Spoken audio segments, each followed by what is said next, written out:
As the calendar showed November 24, 1971, Northwest Orient Airlines Flight 305 was preparing for departure with 42 people on board, including the crew. The Boeing 727 was scheduled to leave Portland International Airport and make a short, 30-minute flight to Seattle-Tacoma International Airport. It was on that ordinary afternoon that one of the greatest legends in aviation history was born. Just a few days before Thanksgiving, everything seemed completely normal aboard Flight 305. A flight attendant named Florence was serving passengers when she noticed the man sitting in seat 18E, the last row of the aircraft, smiling politely as he handed her a folded note.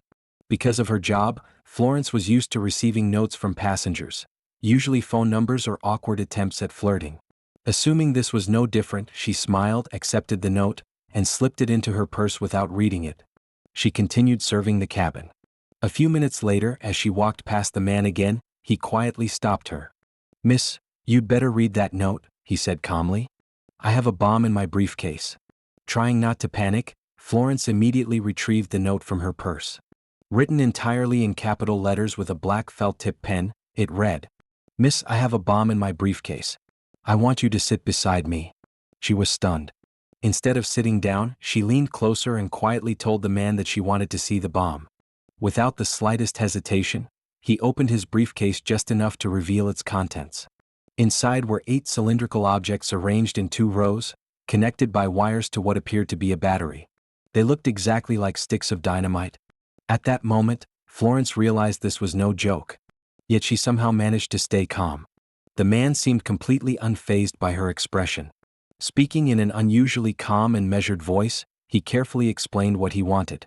By 5:00 p.m., after landing, he expected to receive $200,000 in cash, with no negotiations. The money had to be in American dollars. 4 parachutes, 2 primary and 2 reserve. And under no circumstances were the passengers to learn what was happening. Those were his demands. Shaking as she took notes, Florence asked permission to inform the pilots. The hijacker agreed. He instructed another flight attendant, Alice Hancock, to stay beside him while Florence walked to the cockpit to relay his demands. Some passengers had begun noticing that something unusual was happening, but no one yet understood that their plane had been hijacked. Meanwhile, the hijacker remained seated, calmly speaking to the cockpit through the aircraft's intercom while Alice stood nearby. His list of demands continued. Once the aircraft landed, the pilots were to request fuel immediately, regardless of how much remained in the tanks. Even after touchdown, no one was allowed to leave the aircraft until the money and parachutes had been delivered. The pilots informed air traffic control. Within minutes, authorities on the ground were scrambling to respond. The aircraft, meanwhile, circled above Seattle under the pretense of waiting for clearance to land. If you're imagining the kind of loud, violent hijacker you've seen in Hollywood movies, think again.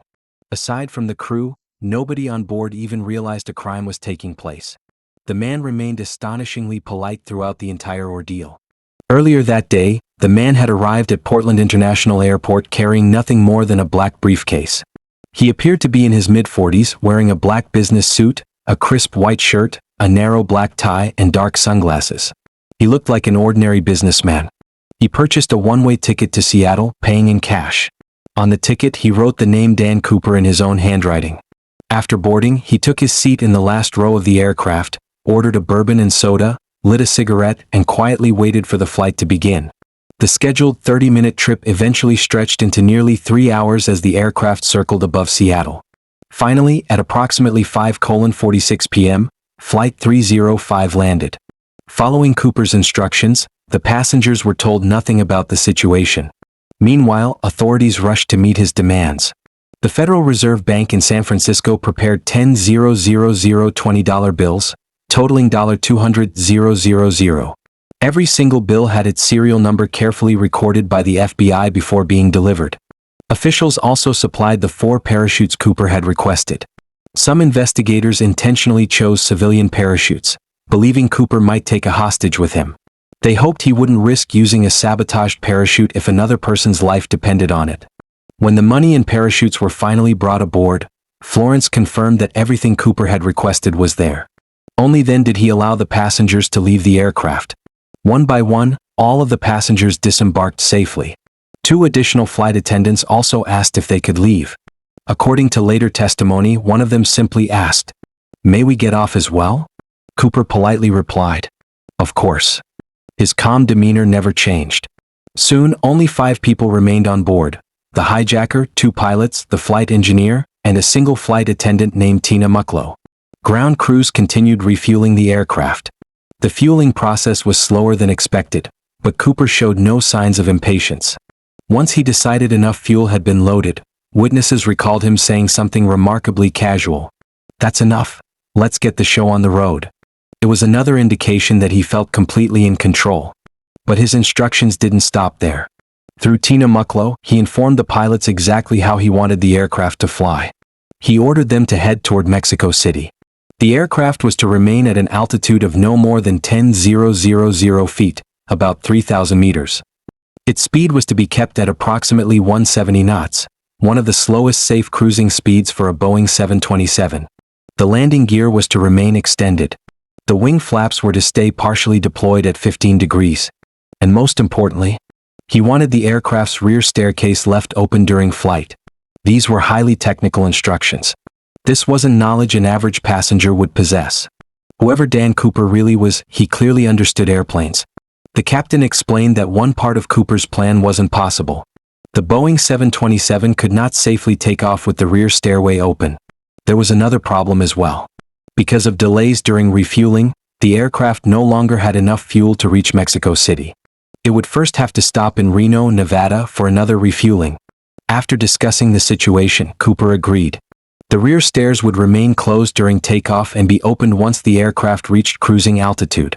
A refueling stop in Reno would also be added to the flight plan. At 7:36 p.m., Flight 305 took off once again. This time, however, it wasn't alone. 3 military aircraft secretly followed from a distance, attempting to track the hijacked Boeing without Cooper noticing. Shortly after takeoff, Cooper asked Tina Mucklow to explain exactly how the Boeing 727's rear staircase operated. Once she had done so, he gave her one final instruction: "Go to the cockpit. And don't come back." As Tina entered the cockpit, she glanced back one last time. She saw Cooper cutting apart one of the reserve parachutes. Using its cords, he tied the bag of money securely to his body. That was the last confirmed sighting of Dan Cooper alive. Roughly 3 hours later, Flight 305 landed safely in Reno, Nevada. The aircraft was immediately surrounded by law enforcement. When officers boarded, they found the rear staircase hanging open. But Dan Cooper was gone. There was no bomb. No hijacker. No trace of the man who had vanished into the night. The only evidence left behind was 2 unused parachutes, a black clip-on tie with a tie clasp, several cigarette butts, what investigators believed were 66 latent fingerprints, and witness descriptions that would later be used to create a composite sketch. Dan Cooper had disappeared. No one would ever see him again. Because of the heavy rain, dense cloud cover, and poor visibility that night, the military aircraft following Flight 305 never saw a parachute open, or even a person jump. An enormous manhunt began immediately. Investigators first focused on the name Cooper had written on his ticket. During the search, police discovered a man named D.B. Cooper, who had a minor criminal record. His home was raided, but officers quickly confirmed that he had been at home with his family throughout the hijacking. He was ruled out almost immediately. However, newspapers had already published his name before the mistake was corrected. As more media outlets repeated the error, Dan Cooper gradually became known around the world as D.B. Cooper, a name that has remained attached to the case ever since. The exact location where Cooper left the aircraft remains one of the greatest mysteries of the case. Every member of the flight crew was inside the cockpit when it happened. No one actually witnessed him jump. Investigators assumed he must have, because he simply wasn't on the airplane when it landed. To narrow down the possible landing area, the FBI flew the exact same route several more times using another Boeing 727. But there was a problem. Even the slightest change in wind speed or weather conditions could dramatically alter where a parachutist would land after jumping from 10,000 feet. It was impossible to calculate a precise landing zone. Nevertheless, hundreds of FBI agents, police officers, soldiers, and civilian volunteers searched forests across Clark County and Cowlitz County for nearly 3 weeks. Not a single trace of Cooper was found. With no suspect and no body, investigators turned their attention to the ransom money. Because every bill's serial number had been recorded, the FBI distributed complete lists of those numbers to banks, casinos, businesses handling large cash transactions, and law enforcement agencies across the world. If even a small portion of the money entered circulation, investigators hoped someone would notice. Weeks passed, then months, then years. Nothing. No one ever reported receiving one of the bills. No suspicious cash transactions appeared. It was as if both the man and the money had simply vanished. The search teams continued combing remote wilderness. At one point, investigators even discovered primitive stone and wooden tools left behind by earlier human activity. Although interesting from an archaeological perspective, the discovery had absolutely nothing to do with Cooper. Desperate for new leads, the FBI eventually announced a $25,000 reward for information leading to the recovery of the ransom money or the capture of the hijacker. It was the first time in FBI history that investigators had relied so heavily on public assistance. And still, nothing. It seemed as though dancooper had disappeared without leaving the slightest trace.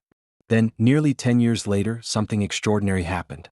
In 1980, an 8-year-old boy named Brian Ingram was camping with his family along the banks of the Columbia River, about 9 miles downstream from Vancouver, Washington. As Brian dug into the sandy riverbank to build a campfire, he uncovered 3 decaying bundles of cash buried beneath the sand. The money was badly deteriorated, but his family immediately turned it over to the authorities. When FBI agents examined the bills, they made a stunning discovery. The serial numbers matched the ransom money given to dancooper almost a decade earlier. The total amounted to approximately $5,800. It was the first, and ultimately the only, portion of the ransom money ever recovered. But for anyone hoping this would finally solve the mystery, there was disappointing news. Despite countless theories, suspects, and investigations over the years, these bills remain the only confirmed physical evidence ever found outside the aircraft. Yet the discovery raised even more questions than it answered. Scientists examined the rubber bands that had held the bundles together. Experiments suggested that rubber bands exposed to the region's weather would normally deteriorate completely within about a year. The bands recovered with the money, however, were still relatively intact. That indicated the cash had probably not been buried there immediately after the hijacking. Instead, it appeared to have reached that location sometime within the following year. How it got there remains unknown. Did Cooper bury the money himself? Did someone else find it and later hide part of it? Or had the river carried it there naturally? No one knows. Investigators searched the surrounding area extensively after the discovery, hoping to uncover more bills, a parachute, clothing, or even human remains. They found nothing. By then, dancooper had been missing for almost 10 years. If he had survived the jump, he would have landed in complete darkness, during heavy rain, over unfamiliar mountainous terrain. He had no visual reference for where he was. Even if he had carefully planned to meet someone after landing, the weather that night would have made such a rendezvous extremely difficult. Many investigators compared the case to other famous disappearances, including the escape from Alcatraz. The FBI eventually concluded that Cooper most likely did not survive the jump. Still, they could never prove it. There was no body, no confirmed witness, no definitive evidence. At the same time, Cooper's behavior suggested he possessed specialized knowledge. His understanding of the Boeing 727, his detailed flight instructions, and the confidence with which he handled the situation led many to believe he may have served in the military. Others speculated he had worked as a paratrooper, an airline employee, or even for an intelligence agency. Some theories linked him to the CIA, partly because the Boeing 727 had previously been used by certain government agencies. However, no investigation ever uncovered evidence strong enough to support any of these claims. During the hijacking, one of the flight attendants asked Cooper a simple question. "Why are you doing this?" His answer was surprisingly brief. "Your company's airplane happened to be in the right place at the right time. That's all." Few investigators believed that explanation. Everything about the operation suggested careful planning. He had chosen the aircraft deliberately. He understood exactly what he was doing. And perhaps most importantly, he left almost no evidence behind. Even the handwritten note he had given to Florence was taken back before investigators could examine it.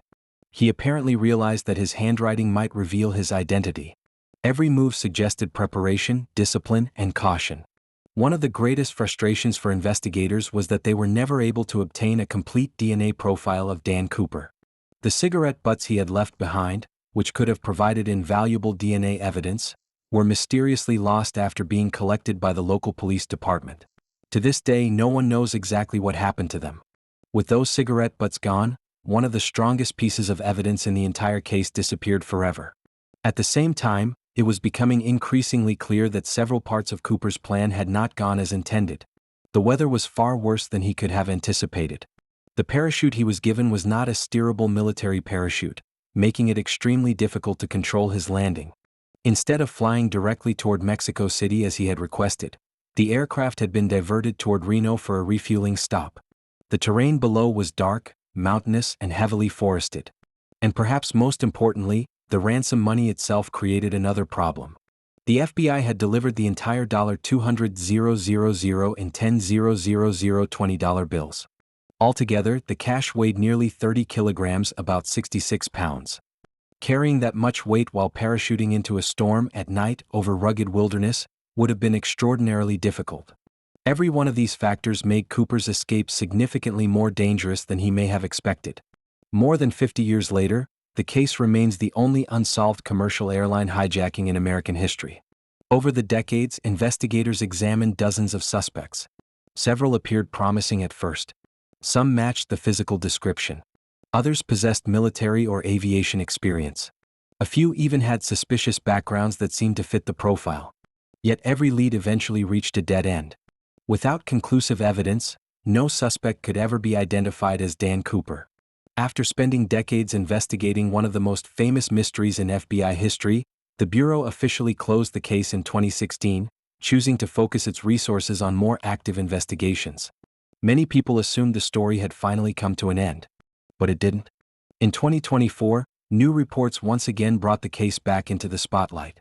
Researchers suggested that Cooper's black clip-on tie, along with its metal tie clasp, might still contain microscopic traces capable of revealing valuable DNA evidence or additional forensic clues using modern technology. However, according to those reports, the FBI has shown little interest in reopening the investigation or allowing independent scientists full access to examine the remaining evidence. And so, the mystery lives on. What really happened to Dan Cooper?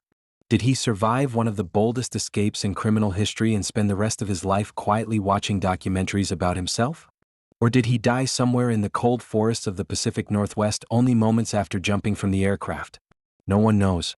There are countless theories, each supported by its own arguments and evidence. Covering every one of them would take hours. So instead, these are the known facts, the evidence we actually have. Everything else remains speculation. More than half a century has passed, yet the legend of D.B. Cooper refuses to disappear. Perhaps one day, advances in forensic science will finally reveal the truth. Or perhaps this will remain one of history's greatest unsolved mysteries forever.